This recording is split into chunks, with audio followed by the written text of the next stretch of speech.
తాజా అంశాన్ని చూస్తున్నాం. శ్రీ సత్యసాయి జిల్లా చెలమత్తూరు మండలం టేకులోడు వద్ద ఓ సిఐ కానిస్టేబుల్ పై కత్తితో నిందితుడు నాగేంద్ర దాడి చేశారు. దీనికి సంబంధించి మరింత సమాచారం మా ప్రతినిధి లక్ష్మీప్రసాద్ అడిగి తెలుసుకుందాం.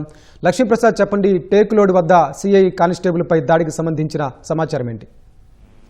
వెంకటేష్, శ్రీ సత్యసాయి జిల్లా చిలమత్తూరు మండలం టేకులోడు వద్ద మోస్ట్ వాంటెడ్ క్రిమినల్ ఎరికల్లి నాగేంద్ర అనేవాడి మీద ఈరోజు పోలీసులు కాల్పులు జరపాల్సి వచ్చింది.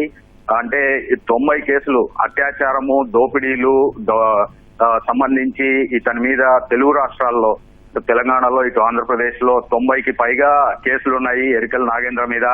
ఇతన్ని ఈ మధ్యనే హిందూపూర్ దగ్గర ఒక 2 నెలల క్రితము అత్తాకోడలపై అత్యాచారం చేసిన కేసులో కూడా కీలక నిందితుడుగా ఉన్నాడు.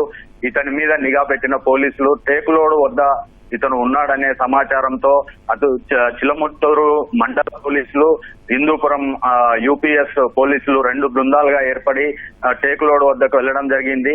తెల్లవారుజామున సమయంలో ఈ 2 బృందాలు ఒక ప్లానింగ్ ప్రకారం వస్తుండగా ఈ సమాచారంతో ఇతను కత్తితో దాడి చేయడం జరిగింది. తొలుత కానిస్టేబుల్ చేతికి బాగా గాయమైంది. తర్వాత వీళ్ళు పట్టుకునే ప్రయత్నము, అదుపు చేసే ప్రయత్నం చేశారు బృందాలు. అయితే మరింత విజృంభించి సిఐ ఆంజనేయులకు కడుపులో పొడచడం జరిగింది. దీంతో ఇంకా పరిస్థితి విషమించే పరిస్థితి ఉండటంతో సిఐ ఆంజనేయులు 2 రౌండ్లు కాల్పులు జరపడం జరిగింది. ముఖ్యంగా మోకాళ్ళ మీద కాల్పులు జరిపారు. అతను ఎవరైతే నిందితుడు ఉన్నాడో ఎరికల్లి నాగేంద్ర తీవ్రంగా గాయపడిన వాడిని ఆసుపత్రికి తరలించారు. అదే విధంగా కడుపులో కత్తితో పొడచడం వల్ల, స్టాబ్ ఇంజరీ వల్ల ఆంజనేయులు కూడా పరిస్థితి కొంత ఇబ్బందిగా ఉంది. సిఐ ఆంజనేయులను, కానిస్టేబుల్ రవిని కూడా హిందూపురం ఆసుపత్రికి తరలించారు.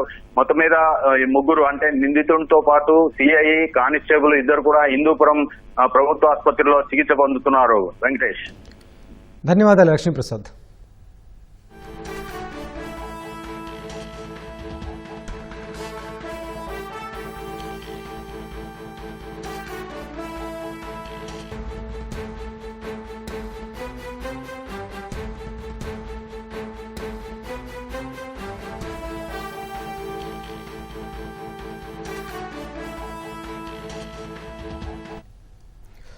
శ్రీ సత్యసాయి జిల్లా చెలమత్తూరు మండలం టేకులోడు వద్ద ఓ సిఐ అలాగే కానిస్టేబుల్పై నిందితుడు నాగేంద్ర దాడి చేశారు. ఆ నిందితుడు నాగేంద్ర మోకాలిపై పోలీసులు కాల్పులు జరిపారు. ప్రస్తుతం సిఐ, కానిస్టేబుల్, నిందితుడు హిందూపురం ఆసుపత్రిలో చికిత్స పొందుతున్నారు.